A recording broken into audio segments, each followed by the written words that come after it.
You would think that a bill outlawing corporal punishment of disabled students in schools would be like the least controversial thing right now, considering all that's happening around the country. But that's unfortunately not the case in Oklahoma, where their state senate had to have a big old debate about this, about whether it's okay to ban beating disabled students.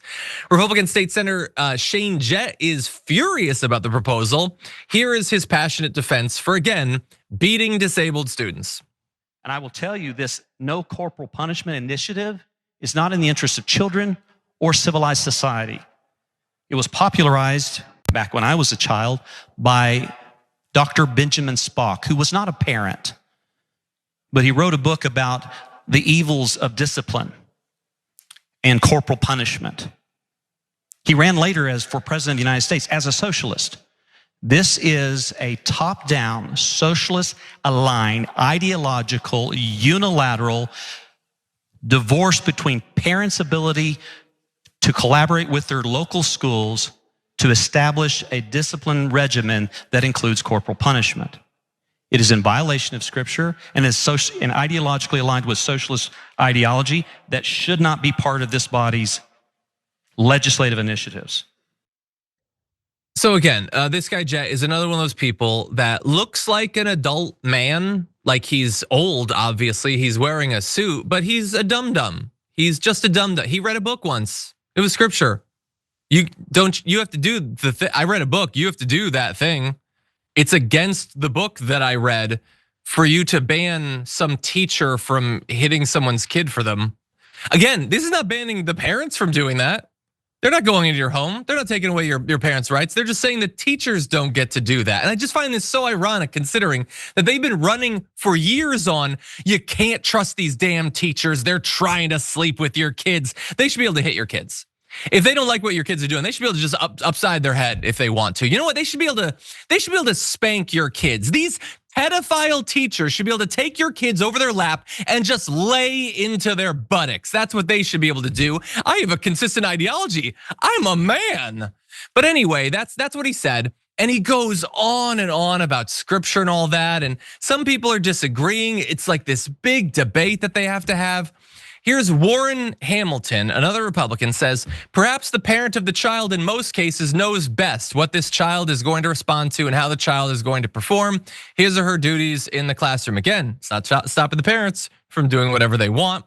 The author of the bill, the ban, Senator Dave Rader, went back and forth with Jett, and Jett just kept hiding behind Scripture, saying, folly is bound up in the heart of a child, but the rod of discipline drives it far from him. There are going to be times when we walk through the valley of the shadow of death.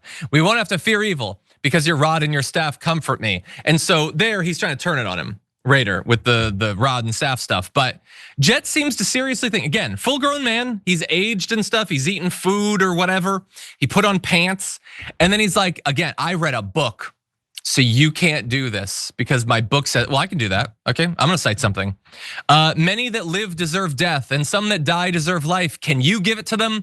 Then do not be too eager to deal out death in judgment. And yes, that's Gandalf. That's Gandalf that said that in the Lord of the Rings. So, sorry, America, you can't do capital punishment anymore because it's in a book. The words were written in ink on paper, and I just read them to you. And it's an old book, it's been around for a while, so that's it. You don't get to, like think about it, none of that. It's done, it's in a book, so it's law. This is what these simple-minded people think, Sharon, and I will never understand it. Now, before we discuss it, let me just say, the ban passed. The Scripture guy did not win. That's the good news for today's show. But that said, what do you make of the fight that they had? Yeah, but look how much time he took up. This Jett is a product, he's part of social media. These people who want to hear themselves talk and have a platform and an audience. He's part, I don't know if it was Karl Rove or before that started these cultural wars. And so now there's all of this chaos that you've talked about, where there's a pocket over here that's about transgender, there's a pocket over here about hitting kids in school and Pledge of Allegiance and Black History Month, and it's just all over the place, and everybody has these pockets of foolishness and buffoonery. And that's what this Jett guy is. So yeah, it passed, but look how much oxygen he took up. My parents used to say at the dinner table, we're gonna take turns speaking. And it was because of me. The rule was because of me. Because my mother would say, you just want to talk to hear yourself talk. You just let someone else talk, okay? And maybe listen, and you might learn something. Now, I don't know how it worked out. Here I am again and going off topic. But everybody needs to shut up, take a time out, and just take a chill pill, relax, baby, Jett, relax, okay? 100%, yeah. I mean, come on. And let's just acknowledge this is explicitly Christian supremacist. It's in my book or my interpretation of it, so it's law. Okay, if something is in the Quran, is that law? No, everyone. Just mine. Yeah. Just mine is law for you. Yours is not law for me. So that's, again, it's the simplistic, no, I get to win automatically. I was born into the good group. I get to win. I don't have to persuade you. I don't have to rhetoric. It's creating an argument. It's so complicated, actually getting people to agree. No, it's in my book, so I win. Utterly pathetic. This is little boy behavior. Again, I don't care if you manage to put on a tie or whatever. It's little boy behavior.